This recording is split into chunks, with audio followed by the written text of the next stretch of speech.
So today we're going to be dehydrating and freezing these summer squash. I currently have 14 summer squash here on the counter, and these 14 summer squash came off of one plant within a 2-day, for 2 days of picking.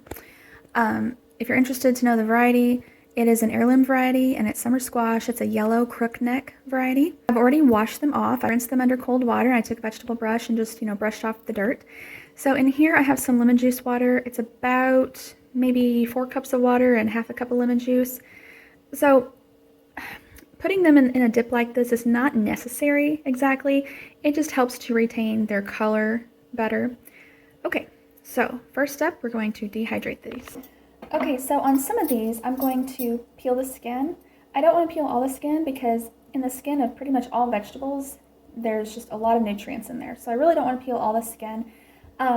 But I will peel all the skin on the ones that are a little bit tougher, but these are still pretty tender. I mean, I can take my fingernail and easily poke into it. I can press on it, but it is bumpy and it still is a little, firm. So on this one, I might just peel like every few strips.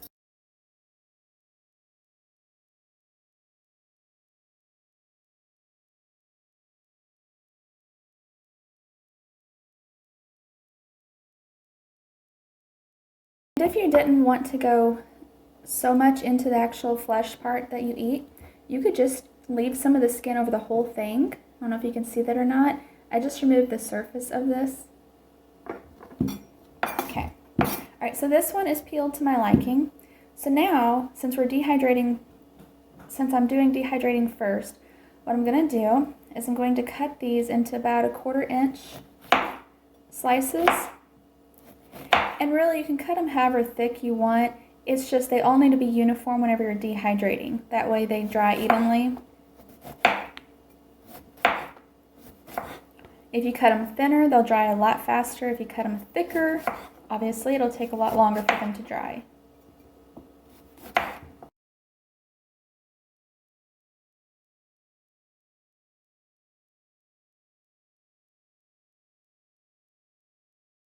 Okay, so that one's all sliced up, so I'm just going to take these and put them in that lemon water. We're just putting these in this lemon juice water, and this was store-bought concentrated lemon juice. The kind you use for canning tomatoes. And we're just going to let these sit in here for a few minutes, 10 minutes, whatever. What I'll do is whenever this bowl is full, then I'll start taking them out and put them on the dehydrating rack. Now, as far as all these skins go, you can feed them to the animals that you have, or you can also put them in a freezer bag with other vegetable ends that you do, and when the freezer bag gets full, you can make vegetable broth out of them. I do that. I always have a freezer bag full of peelings and ends, like the bottom end, the top end of whatever, onions, garlic, broccoli stalks, it doesn't matter. I always have a vegetable bag full of that stuff, and when it gets full, we make vegetable broth, and it is delicious. These have been sitting in here for a few minutes. Now it's time to shake them off and put them in the dehydrator. It is so nice. It just feels so good whenever you're working with organic, homegrown food that you've produced yourself. It's just such a great feeling. Okay, so I used my hands and I just scooped them out and I put them in this colander, this strainer, on top of a bowl to collect any, liquid that comes off. Now, let's go put them in the dehydrator. I might as well go ahead and point out the obvious. Yes, our dehydrator is in our living room on our hearth of the fireplace. We don't have a very good place for it in the kitchen, and where it will be for its permanent home, it's not ready yet. So whenever we use it, we put it here. Okay, so we need to get these in a single layer and try not to get them touching, okay? So we're just going to put them, space them out here to where they're not touching. That way airflow can flow good around them and dry them out completely.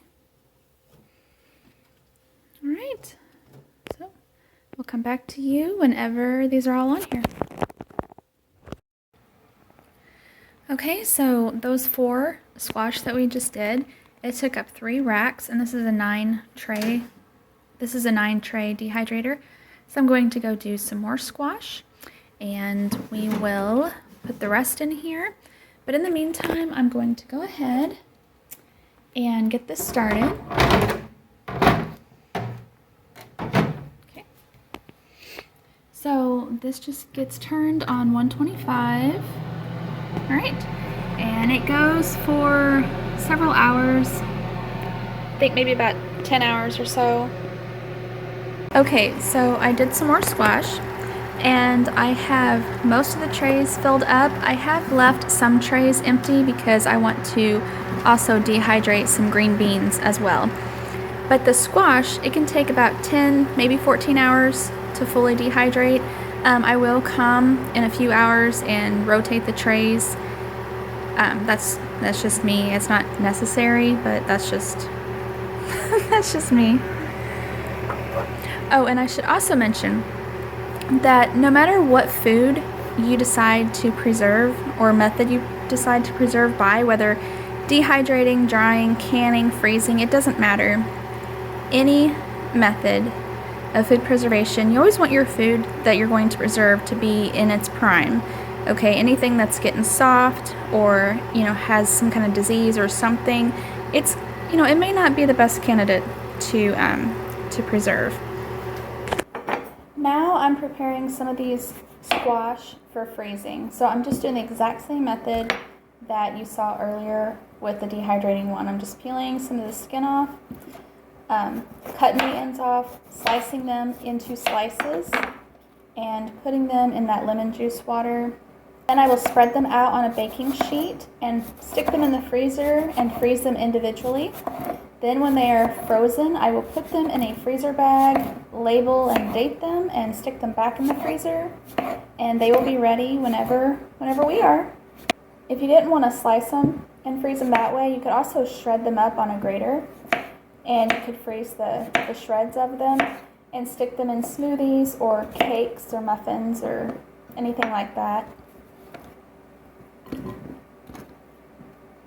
Okay, so this round has sat. Now we're going to shake them out, put them in this colander, and then we will put them on the cookie sheet.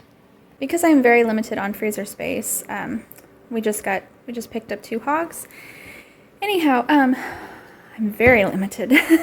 I have to stop at 1 baking sheet of the squash. I don't know if I can even get this to fit in the freezer, but we're gonna make it fit. Anyhow, so these smaller ones I'm going to put on another rack of the dehydrator. These we'll probably have a couple with supper tonight, and the others we'll just, maybe eat a few days later. We have a lot going on today. We are busy in the kitchen with freezing squash, dehydrating squash. Soon we'll be dehydrating green beans. And over here we are rendering lard, which I have a video on that. Yay, I found room. I had to really move things around. So these are going to go in the freezer, and like I said, whenever they are frozen solid, then I'll put them in a freezer bag.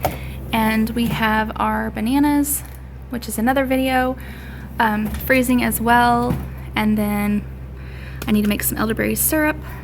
We just have quite a bit going on today. Wanted to take a quick second here. These have been drying for 30 minutes, the first batch that we put in. And you can see they're already starting to get, well, I don't know if it's picking it up on the phone or not, but I can see they're already starting to dry. It's quite a bit different than the ones I just put in.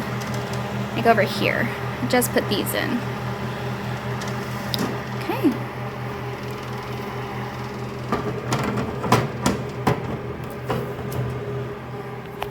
It's been a couple hours, and our summer squash is frozen real well. And you can go ahead and get these off. You can use freezer paper. You can use parchment paper or wax paper if you want to line the tray prior to putting these on, but they're really not that difficult to get off. Anyway, so I'm just going to put these in this freezer bag here and stick them back in the freezer. I'm not sure how long these have been on here. I think 3 hours, maybe 4 hours, but you can tell that they are significantly drying. They're doing very well. They are not anywhere close yet to being ready. They're still pretty pliable, but they are doing well. I'm going to go ahead and turn each tray. Just a quarter turn.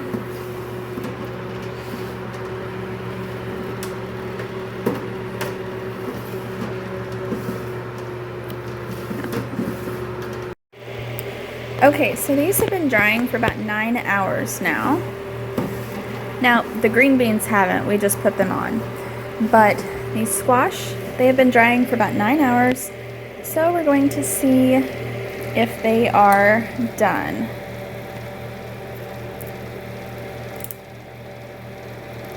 Okay, so that one snapped in half easily. This one is still a little pliable, so it's not fully done yet. That one snapped in half pretty easy. It has a little bit of, it's a little pliable right there. And this one, obviously, I got a little bit too thick. This one is not done. You can see it's still kind of spongy. Okay. So I'm going to rotate the trays again and let these dry some more, but I'm going to go ahead and check the rest.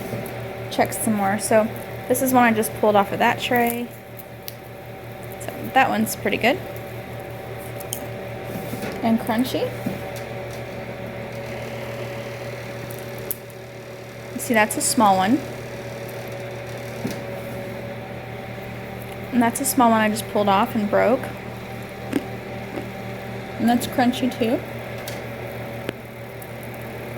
Okay, so I'm going to go through all of these trays. Some of them are done, some are not. The ones that are done I'm going to take out and put in a bag and just let it, going to see if it has any condensation in it, any moisture in the bag in the morning. This is the bag that was done last night, and I just put them in the bag and just let them sit out so any extra moisture can leave. Then when I got up this morning, these are now done. So I'm going to go ahead and put all the rest of these in the bag, and let's check our green beans. It does not matter what I'm drying, whether like these are green beans, this is the squash, those are onions. It doesn't matter if it's that or garlic or you know, some kind of herb.